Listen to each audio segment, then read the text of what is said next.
Hello and welcome to Vertex of Abundance. My name is Priestess Gorgeous. I'll be your oracle today, and I will be bringing you this soul purpose briefing. It'll cover the days approximately from February 24th through March 2nd, year 2018. Now, give or take a day, okay? It's about where we're tuning in here. And I'm no longer going to be shuffling the cards on the camera for the YouTube. That'll be a very rare thing, okay? This will include a briefing, which is here on YouTube, and then we'll do the extended sermon over on the temple. Right now it's free of charge until the grand opening, okay? So the link to that will be in the show notes. I will call a few cards out here, only the majors. So we have the Emperor, Wheel of Fortune, I apologize. The Emperor of the World, the Hermit, the Judgment card, which is a higher emanation of the Wheel of Fortune, the Strength card, and the Fool card. The Fool being in the conscious mind, the Strength card being in the subconscious. And we have the collective energies here of the Magician. So that would be talking about Archangel Raziel. It's talking about soul manifestation, and that is soul purpose. The Magician does talk a lot about soul purpose. Oftentimes the Magician will talk about skills, what you're able to do in this lifetime, and okay, that was a mic drop.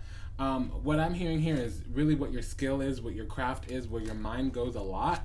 You can also talk about the energy of the third house. I'm not particularly in alignment with the collective consciousness understanding of the Magician card. I don't always feel Aries when I look at this card. To me, and what I teach, is the Magician is the energy of the sun combined with this Mercury, normally in Aries or Gemini. Okay, so Aries through Libra, that's the Fool. Okay, Gemini through Sagittarius, that is the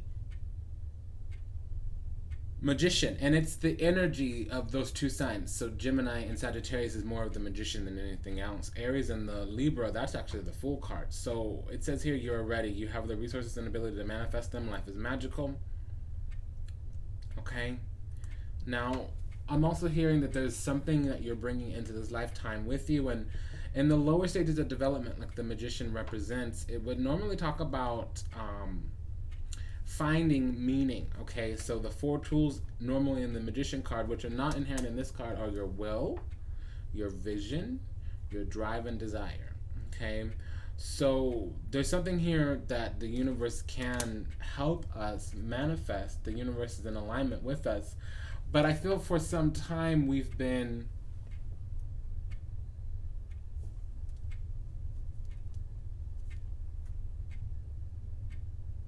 resting,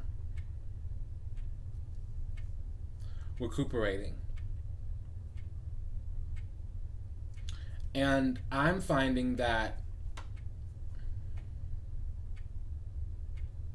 this rest, recovery, recuperation is because there's been a lot of insight and wake-up calls and resurrection of things that are alive in us, maybe that have been inherent in us since our birth or since this incarnation, but we've collected throughout the lifetimes, throughout the ages. And it seems that in addition,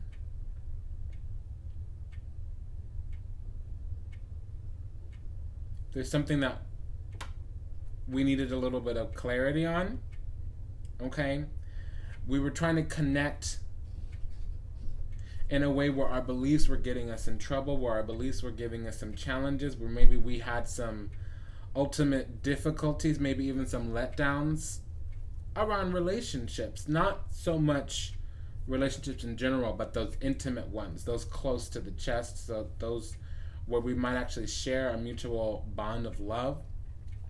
In the places where we're incarnated in terms of our astral body, our emotional body, we've had to pull back just a little bit and find some higher clarity of our logic, intellect, communication, wisdom there, we needed to be overly realistic or attune, merge into, properly align ourselves with planetary logos. What does that mean? Belief systems being proper, true, actual, factual, and correct, so that we can close out cycles, okay, oftentimes difficult ones. Now, what's entering in for this cycle here over the next week, again, mostly the 24th of February through the 2nd of March 2018, and maybe give or take a day or two for some of us here. You know, this is a cycle of Jupiter too. So Jupiter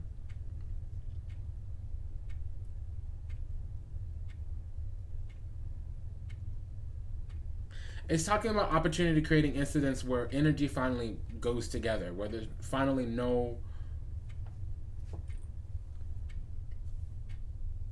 hard, aggressive obstacles. So, meaning, let me translate. What's alive in us that we no longer need to question, or what we have been questioning for some time, which no longer is limited, will jump out. That's this wake up call, this judgment card here. Will jump out and call to our attention. Because, again, like I said, with this Archangel Raziel, or just the magician in general, pardon the angel speak. I'm also recording the angel messages reading soon. I'm beginning to have them communicate messages. You know, just ultimately another thing that I'm getting here is that we really, truly, genuinely, and sincerely need to align ourselves with our true life purpose, our true life mission, what's truly alive in us. So if we don't know our passions, our drives, our desires, our will, our vision, if we don't know what's alive in us, we cannot really ultimately enjoy this life. It will continue to be a burden because we will consistently get to the end of something where we have to outgrow it, where, you know, I'm hearing the word corridor insurance, and what that means is if you keep paying into a certain goal, eventually it's going to be realized, and the initial reason you started out on that journey will have been satisfied, but for some reason, since you forgot why you started, very much happens with the Hermit card. If you forget the reasons for doing things, if you don't keep your eye on the prize, if you don't illuminate your path, you might not know when you've completed that journey and when to go and move on to another one. And again, it's saying, what are your drives, what are your desires? Meaning, what are you passionate about? Okay? Because what I'm finding here for this soul purpose briefing is that there's some new beginnings here. Something's finally over. And, you know, who are we on an emotional level? Who are we in terms of the soul group we belong to? Who's our tribe? What's alive in us? You know, what cycles have truly completed? And I thought there was a Wheel of Fortune here, and there's 2 10s here. So 2 10s always makes a Wheel of Fortune.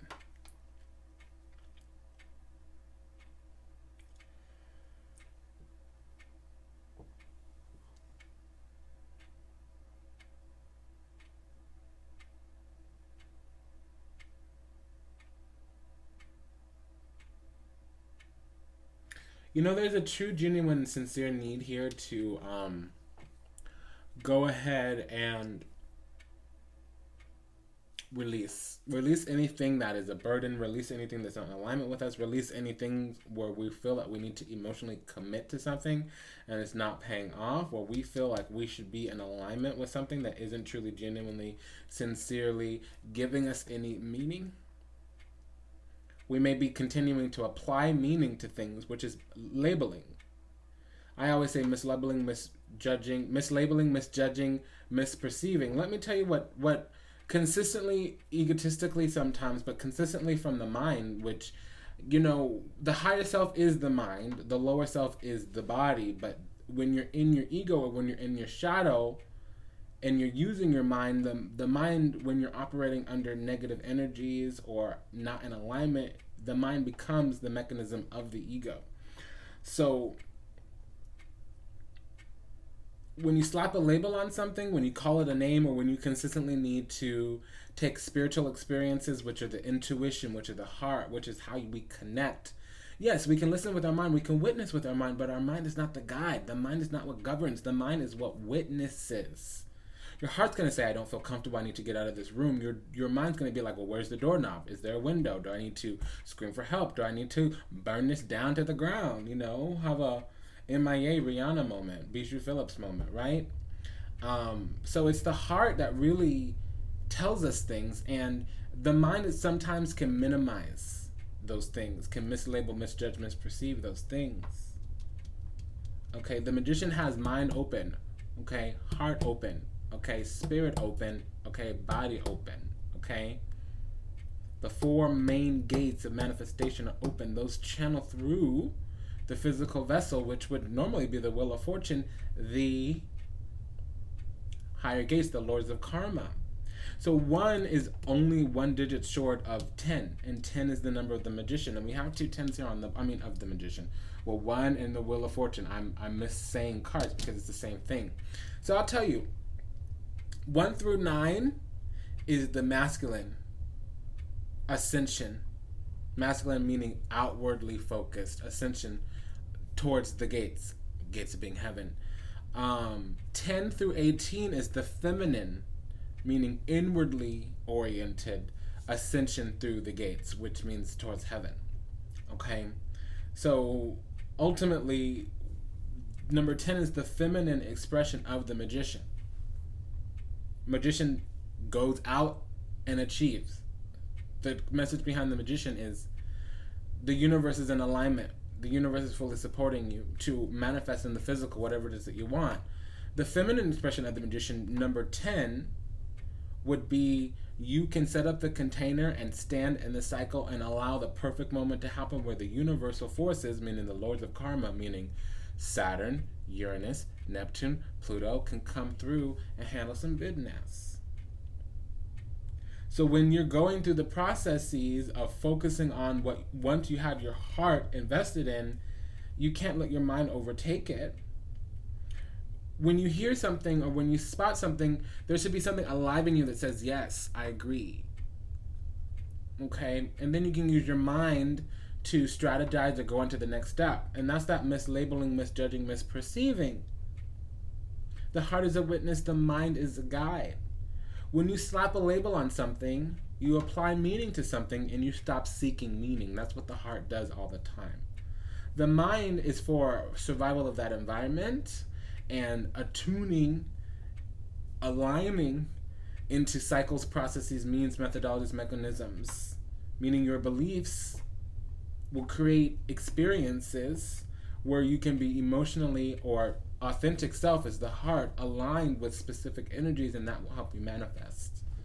Okay, so when I say labels are for clothes, when you slap a label on something, you apply meaning to something and you stop seeking meaning. It means use your heart as a guide. Your mind is your witness. Your mind is not a guide. That's why we call the reptilian people reptilian, because they are not mammalian beings, therefore they over leverage their left side of the brain. They've fallen out of their intuition, and they are left brain dominant, which means they cannot connect, they cannot create.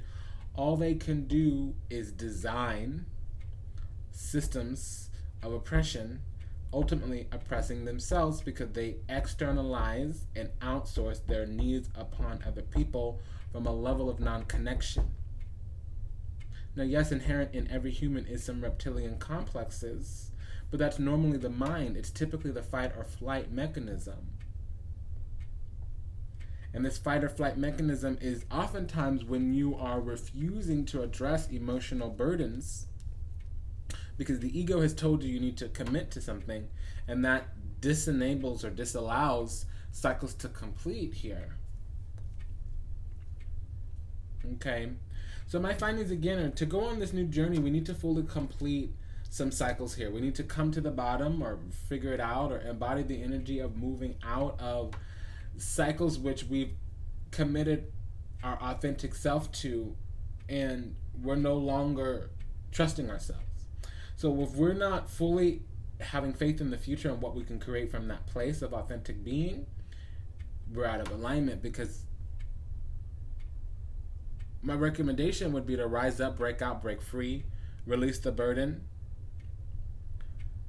Too much work, stress-related health concerns, life being out of balance, accept help from others, 10 of Wands.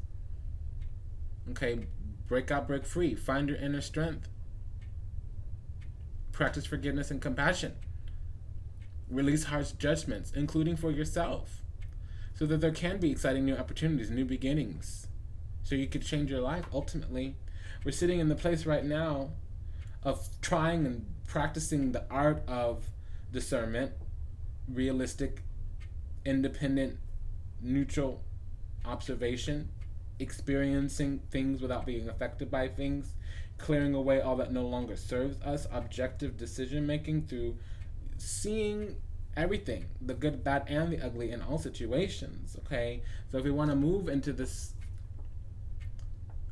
rest that we're trying to embody, there needs to be a shift in the way we leverage our belief systems. Again, like I said, the mind is a witness, not a guide. When you slap a label on something, you slap meaning on something, and you therefore stop seeking meaning. All right? So I'm going to continue this briefing. In the show notes, there'll be a link over to the temple for the sermon. Oh.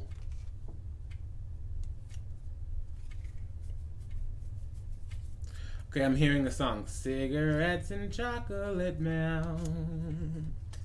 These are just a couple of my cravings. Everything it seems I like's a little bit harmful for me. I skipped a few lyrics in there. If I could buy jelly beans, have to eat them all in just one sitting. And you know, the devil came out in the crown, so let me call these cards out. The devil, death in reverse, sun in reverse, empress, emperor in reverse, and the temperance card. You know, Venus plus Mars is the energy of Mercury. Mercury is the temperance card is Mercury in the 6th house. Talks about excellent discernment and proper perfected deliverance,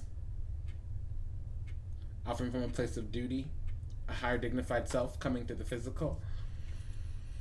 So when the devil came out, I started singing that song, cigarettes and chocolate milk. Rufus Wainwright. I don't know the album or the name of the song. Cigarettes and chocolate milk, probably.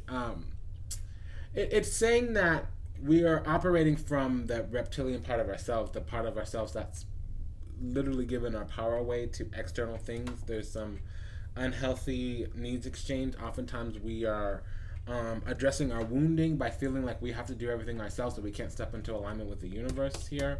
There are cycles that have ended and we're not seeing the light. So I'm going to go ahead and expand this briefing over in the temple again. My name is Priestess Gorgeous. It was a delight and an honor to serve as your oracle today. If anything I said resonated deeply with you, please go ahead and watch the extended briefing, the extended report, that'll also include the sermon, and I'll fully develop my findings and recommendations there. Again, it was an honor and a pleasure to serve you today. Until we meet again, until we read again, Namaste, Dandavat, and Ashe. The link to the sermon should be in the show notes. It'll just be over on another website. Okay, please take good care of yourself. Ahoma Takwiyasin, great family. Bye-bye.